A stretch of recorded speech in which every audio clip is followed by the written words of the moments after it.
Our guest today is Anastasia Bennett, a registered clinical nutritionist and perimenopausal coach based here in New Zealand. Anastasia has spent more than 15 years helping women better understand nutrition, hormones, and sustainable health. And she specializes in supporting women through perimenopause, metabolism, weight management, and overall well-being. Anastasia, thank you for being with us today. Thank you. We wanted to start, we've noticed that protein is everywhere at the moment, on social media, on everything we've seen. And we just wanted to get your point of view on that, and particularly how it could help in perimenopause and with women. Yeah, so protein deserves special attention, that's for sure. There's lots of researchers online in like PubMed and stuff like that. And if you look at the old researchers, it used to say that you should be having like 0.8 of your body weight. It's how much protein you should be having. But new research is coming out now, especially for aging adults, and perimenopausal women are considered aging adults. You should be having, depending on your lifestyle and what you're trying to achieve, but anywhere between 1.6 to 2.2 grams per your body weight, which is doubled from the old research.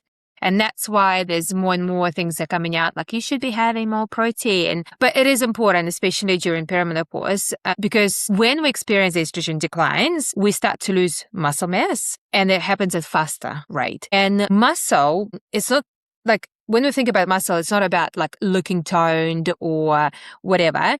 We have to think about muscle as metabolic engine, because it helps us to regulate our blood sugar, improves insulin sensitivity, support our bone health, and it just makes it makes big difference in our lifestyle and our lives. And also, as we get older, we become slightly less efficient in using protein, which means that we actually need more than what we needed in our 20s as well. And most women that I speak to, eat toast for breakfast or cereal, then sandwich for lunch or wrap for lunch. And then most of their protein is consumed at dinner. And by then, you already missed 2 opportunities to stimulate your muscle protein synthesis. And so I normally encourage women to aim around 25 to 40 grams of protein in each meal. And when I say 25 to 40 grams of protein, it doesn't mean 25 or 40 grams of chicken. Like, for example, 100 grams of chicken only has about 27 to 30 grams of protein. So if we're saying 25 to 40 is like 100 to 150 grams of chicken per meal. That's what I mean. But you could have, Greek yogurt for breakfast with some eggs. You can have like chicken salad for lunch, and then fish or lean meats for dinner with some vegetables. So it's not about drinking protein shakes all the day, nonstop. It's just making sure that you get enough protein throughout the day. And we do want to start at breakfast, because if you don't start your protein at breakfast, then you have to try to catch up throughout the day. But also important part of the protein, like protein has amino acids, and amino acids are the building blocks. And so if we're not getting enough building blocks, how do we expect anything to perform well in our bodies? So yeah, that's why protein is getting so much attention. Yeah, that's it. We've definitely noticed that. And I think, oh my gosh, I do need to step it up. And now that I'm 38, I have noticed that I can't just have a coffee for breakfast and kind of push myself through the day as we do as mums. You kind of get to that point of burnout, which I have got recently. Like, I can't keep pushing my body without using the right kind of fuel. And I think as I'm noticing those other hormonal changes, like insomnia in the middle of the night, like anxiety and kind of peaking and stressing, and then that kind of, I never had to worry about weight or puffiness or anything like that. But now that I am probably that perimenopause age and stage, I'm noticing all those shifts. So when we're entering we know that protein, as you explained it so beautifully, why it's so important for us. What are some other things that we can do as we are entering perimenopause? God, so much. The lifestyle becomes a part-time job. There's so much you can do at this stage of life. Like, I think the biggest part is to make sure that you do get enough protein. Like, protein is important, definitely. But the other thing is actually eating enough. So the biggest thing that I work with women is ensuring that they are getting enough calories. I work with women, most women that come to me anywhere from late 30s to 55, but especially when I work with women around 55 to 60, comes from that old school, you got to starve yourself background. Yes, that's it. That's the biggest challenge. And I always tell them, like, even before we start working together, I always tell them, like, you are going to complain. You are going to complain that you can't eat that much. With me, you're not going to be starving. You're actually going to complain like there's no tomorrow that you're feeling sick from eating so much more food because you're so used to undereat. And at this stage of life, undereating, our body perceives that as a threat and perceives that as a stress on the body. And so when there is a stress, there's a big connection between the stress and impact on hormones. So cortisol, which is your stress hormone, and progesterone, which is your sex hormone, are produced from the same thing called pregnenolone. And so our body will always prioritize production of cortisol over progesterone because we need to run away from the tiger. Okay, so we need cortisol to keep us safe. And so the early stages of perimenopause is actually reduction in progesterone. Like, so follow me here. Yeah. And so what actually happens is we see more and more women start seeing symptoms of going into perimenopause earlier in mid-30s and late 30s. And then we get older generation who says, I've never had any symptoms. I only had my hot flashes at 50s. I was fine. Okay, yes, lady, you were fine, but you also stayed at home and looked after kids and didn't work full time and then come home and they cook and they clean and take kids to all the sports and the activities and attend all the freaking school events and be there all the time, everywhere. Look after elderly parents on top of looking after your husband, support him and, things have changed so dramatically that sometimes when we go, okay, why are we experiencing all these symptoms and so badly in late 30s? Well, because of the lifestyle changed, because the environment changed. And the progesterone is the hormone that was responsible for us feeling calm. And that's why so many women experience anxiety and panic attacks and burnout in their late 30s, mid to late 30s, because our body is producing more cortisol over progesterone. And that's why we can't deal with stress that well anymore. Yeah. So that's the kind of the connection there. Yes. And producing more cortisol over progesterone, then we start experiencing anxiety, we can't sleep, we wake up at 3 o'clock in the morning, we gain weight around abdominal area, all of that, it happens from that. And then so when we start experience depletion in progesterone, then it will push us. So estrogen and progesterone, they balance. And when you deplete your progesterone, it kind of automatically pushes your estrogen out of balance. Doesn't mean that you have too much of it. It just means there's an imbalance. And when there's imbalance, there's other symptoms kick in, like inflammation, water retention, puffiness, weight gain, all of that. So there's kind of like a big connection happening in that. And then, also when we're experiencing too much stress, when we go to bed at night, our cortisol cup should be empty. So our cortisol should be low at night. So if we're looking at the cup and so it's empty, our cortisol is responsible for us waking up in the morning. And so overnight, it should start rising slowly. And by 6 a.m., it's full, it spills out and go, wake up, and we wake up. When you go to bed and it's not empty, let's say it's here, it starts rising and it come up to 3 o'clock. And it's full already. And that's why it's time.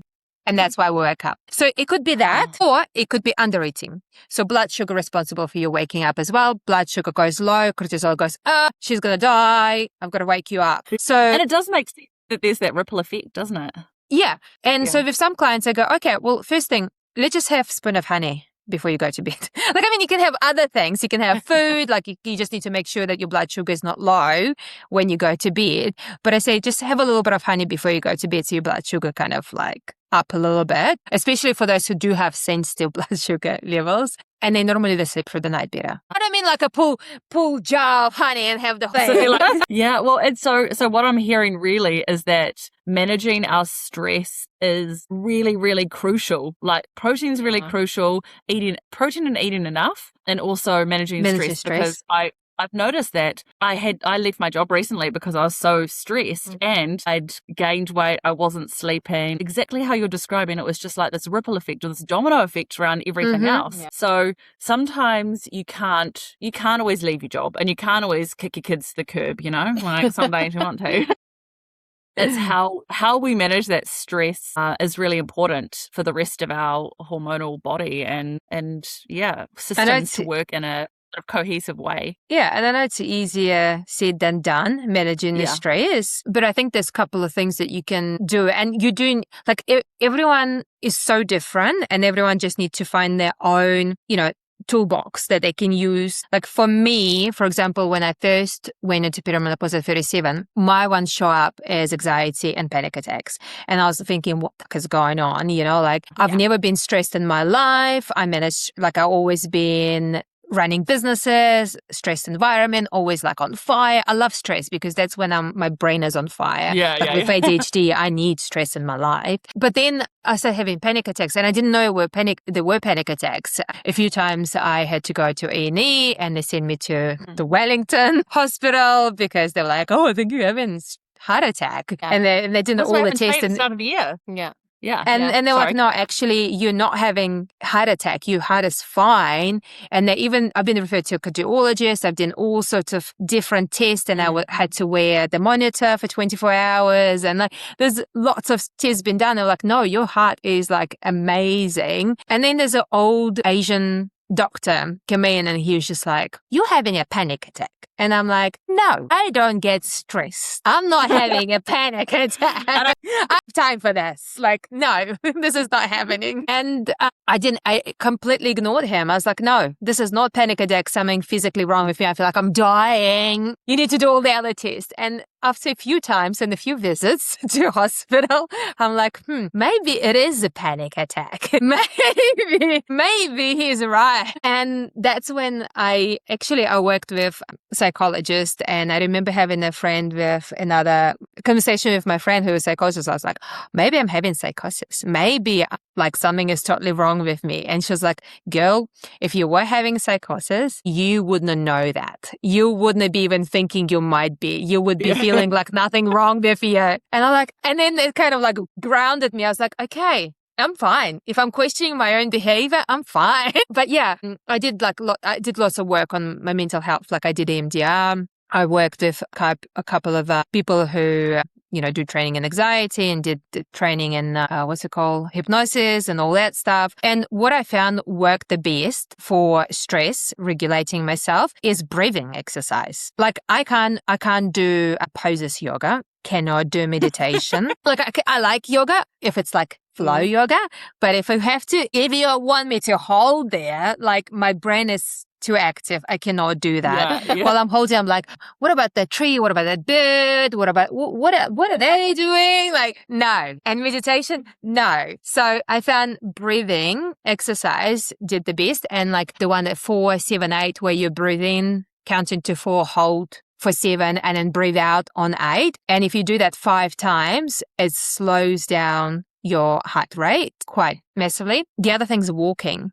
I literally, when I was going through that stage of life, I had to stop I used to do CrossFit. I had to stop that. I had to stop any cardio, any HIIT classes, anything like that. I had to focus on just walking, and even strength training. When I tried to do a little bit, I had to minimize it to the point where I wouldn't get my heart rate go up, because as soon as it's up, the anxiety would kick in straight away. And I was having heart palpitations too, until I've realized that I was iron deficient. So that's another thing. If you're iron deficient, it can give you heart palpitations, which can send you into anxiety. But there's lots of connections. And we're lucky to be a woman. I think we've all been through panic attacks. Absolutely. Like Amy said, she had the ambulance called. I also had a couple years ago where I had to call my mother-in-law because I thought I was having a heart attack too, and I went to A&E as well, and you don't realize that it's actually a panic attack. Well, luckily enough, I have a friend who works for ambulance. I was too embarrassed to call ambulance, so I called her, and she came over and she did all the tests, and she's like, I need to take you to hospital. I'm like, okay. And the second time I called my friend who is a nurse, and she took me to hospital. So I was like, everyone's taking me to hospital. Just in case. You don't want it to be a panic attack, because you're like, no, it's not my mind. I've got everything under control, right? That I know what's happening in my life it's inconvenient. I don't have the time for this. I've got shit to do. Yeah. So Exactly. you want it to, well, you don't want it to be, but you want to have some kind of physical explanation for it. But what you're describing, it just resonates with all of us, doesn't 100%. it? So I think the problem as well that we don't talk enough about it. So there's not enough education. You know, like if I look back, like my mom never spoke to me about mental health, and growing up in Russia, there was no mental health. You know, like you're not depressed, you're just bored. You don't have anxiety. What are you nervous about? You know, like there was no mental health. And that's why when I was starting experiencing it, I didn't know that most women experience it. Because we don't talk about it. And it's kind of like a shame around it in some way, or used to be. Like it's better now, and I openly talk about it, and I talk to all my clients about it. And I don't have anyone who've never experienced that. Like I haven't spoken to any woman who can say, I've never had anxiety, I've never had panic attack.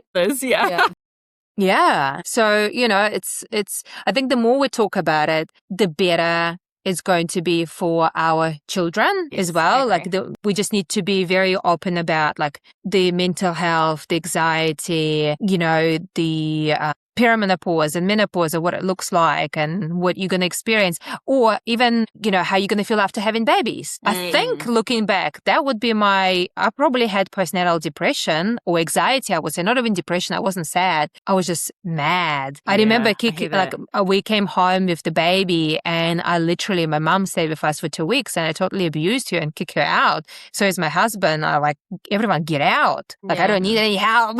I'm looking back and I'm like, what? Again, we've all been through that. We've all been through that, postnatal anxiety, depression, and it's this intense overwhelm, crushing, all the feelings. And you're right. You know, we talk about the birth, the birth plan and all that kind of stuff, but it's like actually the really important thing of the entry and the kind of starting point of motherhood is how our hormones are going to change how we feel, and all these different things to navigate, and also for our loved ones to know what to expect and how to actually support us through that. That's missing, really, isn't it? Never spoke about it. Yeah, it's crazy. And that's why some countries, right, they have 40 days. Like the woman stays in bed for 40 days, and look after. And I don't know why we don't do it here. And inpatient, you know, like the maternity inpatient units, we get kicked out after 4 hours after you've had a baby.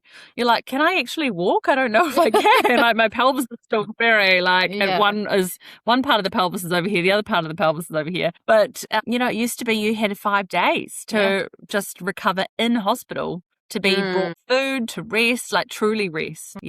I'm happy to campaign. I guess for me, I'm not quite in my late 30s yet. I'm only 33. But I wanted to know from you, is there anything that I can do to support my body and my hormones to prepare myself for that stage? Yeah, so the habits you build now become your insurance policy later. So I always say that to everyone, like what you do now is your insurance for your future. That's your longevity plan. You want to make sure that like we start losing our muscle in early 30s. So that's the big one. So you know how people say, your metabolism slows down. Well, it's not that your metabolism slows down. It's just you're losing muscle mass, and your muscle is the metabolic engine. So the less muscle mass you have, the less you're burning calories at rest. So the less calories you burn. So that's why we say, you know, if you want to lose weight, you got to do strength training. It's not because we want you to look certain way or because we want to build the muscle. You're never going to look like a bodybuilder if you don't train, you know, 3 hours and hours and eat tons of food and whatever. Like it's really hard to build a muscle. But we wanted more muscle mass so you burn fat faster. Yeah, because I've heard a lot about that. In your 30s, you should be doing like the strength training. Obviously not super hard, but I used to go to the gym quite a lot. Hard. My bones are getting too sore. My knees are crunchy. Well, you don't have to do super heavy. You can do, you know, like even the reformer Pilates, work on the smaller muscle groups. Like I know when we say do strength training, everyone thinks about heavy deadlifts and heavy squats. No, Yeah. like you just need to get resistance training happening, like the bands, the reformer Pilates, even walking uphill, downhill, dumbbells, kettlebells, all of that is great. That's what you want to be doing. And it's interesting, when we lose estrogen, we also lose bone density. And the only two things that can actually improve your bone density is resistance training or taking estrogen down the track, right? Okay. And so I'm in the medical menopause already, and I've had low vitamin D. You need vitamin D to help with your bones and stuff like that. And so I insisted for DEXA scan, which is your bone density scan, even though they're like, you don't need to get it done until you're 55 or 65, whatever, like when you're up there already. And its results came back, and like in overall, it's okay within the range and the lower, but then my left hip is low bone density. And I'm like, I'm 43. 42, 40, whatever I am. I'm not 55. And they're like, oh, you should do the scan done in 5 years again to see what's happening. And I'm like, what if I didn't get it done until 55? I would be on the road path to osteoporosis. Absolutely. And I am doing weight training all the time since my late 20s. I am on HRT. I'm taking estrogen. What happens to those who do nothing? Yeah, that's a scary thing, isn't it? Yeah. And I'm not even in like I am on medical menopause, but I'm not in my 50s or 60s. Yeah. I suppose the other thing as well, like there's lots of supplements and all that kind of stuff online being targeted. Is there any supplements that you recommend or don't recommend? Do they help? Is something going to help? Well, I always there are lots of supplements like, oh, here's a perimenopause, here's a menopause supplement, here's this, here's that. What problem are you trying to solve? What symptoms are you trying to navigate? Yeah, true. First of all, I'm not at the moment, but first of all, what are you trying to solve? If you try, like, for example, what symptoms are you experiencing? Like, let's say you're experiencing, I don't know, anxiety. So then you should be looking at what supplements could help. Like, first of all, why are you experiencing anxiety, right? Like, what are we plastering here? You want to go to root cause. Like, for example, you can experience anxiety if your magnesium is low, right? Or it could be that you're experiencing anxiety because your iron is low. So instead of taking some supplement that doesn't have any of that in it, you want to get the test done as well and figure out what is on the lower side. Like, we don't want to be going, are you within the range or not range? Like, the range is bullshit, to be honest, because it's different for everyone. If you're in the lower range and you're already experiencing symptoms that come with that lower range, then you should be supplementing that thing. Okay. Yeah. So like if we were to look in overall, most people in New Zealand low on magnesium and vitamin D. Okay. But I highly recommend still getting tests done, especially for vitamin D, to make sure that you're actually on the lower side, because you don't want to be taking it if you're on a higher side, because it can impact your thyroid and it can impact other things. So we don't want to be taking that. So you still want to get the test done to see where you're sitting within the range. And yes, your GP might not get it done. So invest in yourself, get it done privately. You will benefit from it. But if you were to think about like, okay, well, what should I be taking? Collagen is never going to hurt you. You should be taking collagen. If you want to increase your protein, but you're not consuming meat, then you should be looking at getting protein powder. But if you were to get protein powder, always look for the clean thing that doesn't have too many carbs, doesn't have too many fats, because if it has carbs and fats, chances are it has all the other shit added to it to taste good. We don't want to be getting something that tastes good. We want to get something that does what it's supposed to be doing.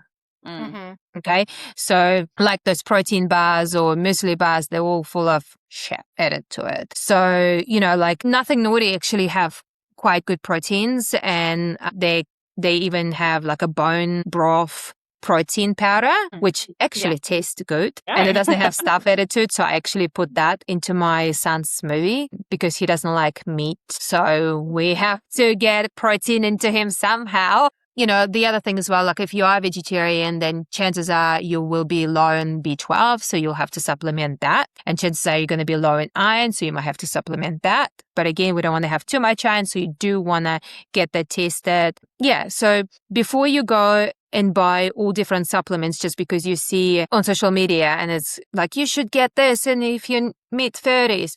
No, you should get this if you know what's inside it, and if what's inside it is going to contribute and improve your symptoms. Yeah. Mhm. Yeah. Make sure you're eating enough calories. Make sure Yeah. you're getting enough fiber. Make sure that you get colorful vegetables and fruit into your diet and you get enough protein. That should give you, like, supplements are the supplements for the reason we always want to get things from food first as much as we can. Yeah, absolutely. Yeah. So how much, or does pregnancy and having babies like affect when you're entering perimenopause? Like, is it a dramatic difference the more children you have, or is it all just the same in terms of symptoms and things like that? Every woman is so different. I mean, no. Every woman is very different. I used to believe that, if you don't have kids, that your period can go for longer, but no, that's, Style as well that can help with all that stuff. Yeah, it's a more lifestyle. Yeah. The average age of menopause is 51, and menopause is for white women, because if you are Asian or Indian or it's earlier. It's actually earlier. Average age of menopause. Yeah, it's like, I think it's 45 or 46 or something like that. Okay. So actually earlier. Yeah. And menopause is just the one moment in your life when you haven't had your bleeding for 12 months nonstop. Once you had that, you're in menopause. But perimenopause can start anywhere from, they used to say 5 to 10 years. Now there's more research, 8 to 15 years prior. So do the maths, 51 minus 15 could be 36. Yeah. And you could be still having babies. Like, I had my son at 36 and, I remember going to doctors and going, I experienced rage. Or even before I had him, I started to experience rage, and I actually had miscarriage prior to him, halfway through miscarriage. And they were like, oh, you're just grieving. I'm like, I'm not grieving. I understand biology. I understand if the pregnancy ended itself, there was something totally wrong. Like, I'm not grieving. Like, I understand. And they're like, no, you're grieving. And I'm like, no, I'm raging. Yeah, there's something wrong. Yeah. But then after I had my son, that's when the anxiety and panic attacks kicked in. And that's when I've done all the tests, private tests, like Dutch test. And that's when it came back that I didn't have any progesterone, didn't have any testosterone, didn't have any cortisol. I'm like, that makes sense. Thanks. Yeah. One more thing I just want to touch base. We covered, like when your, first sort of symptoms was anxiety and that stress thing. I'm just stressed all the time anyway. I'm 26 and I have had anxiety for as long as I can remember. And I've been medicated on and off for a few years. But does long-term medication affect your perimenopause or just menopause in general? Like symptoms as well? I don't think so. Like, there is a place for medication, I've chosen not to be medicated for myself because I didn't want to rely on medication. I'm not even medicated for ADHD because I don't want to rely. I just want to live my life raw. Raw dogging it. I know, I feel a bit crazy. What helped me personally, EMDR, I did EMDR. Do you know what EMDR is? EMDR. So it's eye movement. It's like a reprogramming of your brain. Mm-hmm. Yeah. Yes. Yeah, so working through causes, like why you're experiencing anxiety or what causing it, and like what childhood traumas that you might have. And I found I did it for like 2 years, and I feel like that's kind of helped me the most. The other, there is a place for it, and some people really need it.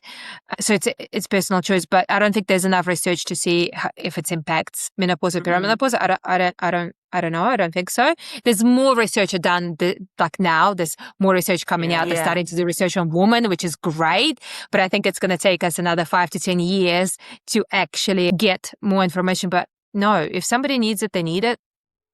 Yes. Like, I think if it helps, it helps. It's great. Like I've tried when they first when they first give me anti-anxiety, and I've tried, and I was just like, no. I feel more anxious. I got off of it straight away. I'm like, nah. They're like, oh, you should slowly do it. I'm like, nah, Yeah. And then this is not working. It's making me worse. And then the same thing happened with ADHD meds when I got diagnosed. The reason I got diagnosed because when I was having severe anxiety, they actually referred me to a psychiatrist with severe anxiety. And the first thing she's like, oh, let's get you tested for ADHD. And I'm like, okay. And she's like, oh, guess what? And I'm like, well, I knew that. Yeah, I knew that. Everyone knew it. All my staff that were working for me at the time, they joked about me having ADHD. And I'm like, yeah. Well, because you get emails from me at 1 o'clock in the morning. Yeah, same happened with ADHD meds. When I first started taking it, I had side effects and I was just like, nah, not doing that. Yeah, fair enough. And it's like you said, it's individual choice. We're all individual. Yeah, it's very individual. And like, there's nothing wrong with taking medication. Like, it's, you know, if it works for you, that's fantastic. That's awesome. It just didn't work for me. That's why I decided not to. But I don't think that its impacts you going into early or later. I don't think that does anything. No. Yeah. And I guess for Amanda, because she's only 26, I guess the same advice you gave me is the same advice you give someone in their 20s to prepare. Exactly. The other thing with anxiety or depression as well, you have to be thinking about like what's causing it and what neurotransmitters may be out of whack a little bit and why. And the one thing I always remind people is that serotonin is your happy hormone, right? Like it's 95% it's produced in your gut. So what can you do to support production of it? It's focusing on your gut health. So that would be that would be the kind of, rather than go, okay, let's just rely on meds. Let's think how else holistically we can support our bodies. Yeah. And more whole foods, I suppose, is the best thing, because there's all sorts of things like cleansers and things which end up just making it too harsh, I found, especially when you are in a stress state. So just gentle. Just eat. Just eat. Eat more food. I love that advice. Eat more food. Yeah. And probably wrap it up now, but we do want to ask you one question, which we're going to ask all of our guests. If you could let us know what made you need a minute in the last week or two when you were like, I just need a fucking minute. So many things.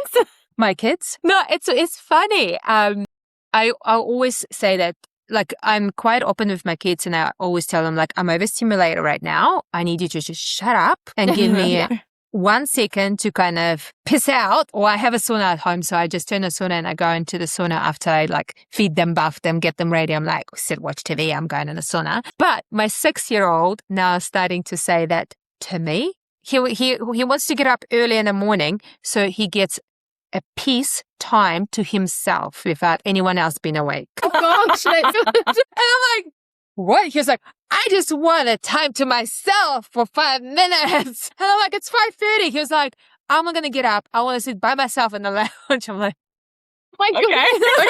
But I guess it's good, right? Like it's in a way, it's good when we like very open like this about like that with kids, because then they understand, like, if you're feeling overstimulated or you need time to yourself, it's okay to say that out loud, because then people in the room are like, okay, I'll support that. I'll piss out.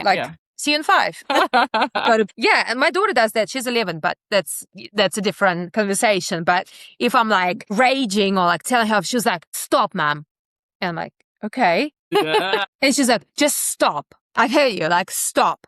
And I'm like, okay. And I think to myself, like, I do need to stop, because I'm teaching her to say that means that person should stop. Like, her words matter.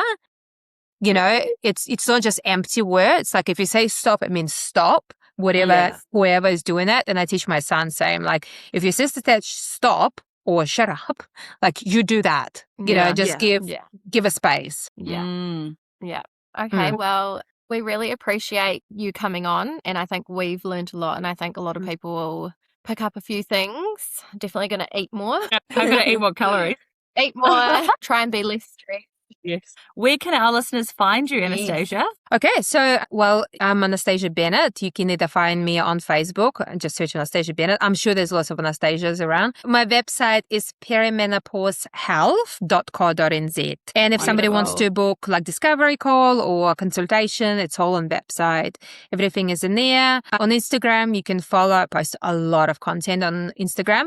It's at perimenopause_health_coach. I probably won't reply to messages if you send me on the Instagram, because I get so many. But if you send me email, then it's admin@perimenopausehealth.co.nz. Awesome. Thank you. And we'll link that all in the notes after our session. But thank you so much. It was great to see and great to hear all about your expertise. Thank you. Good. Thank you so much for having me.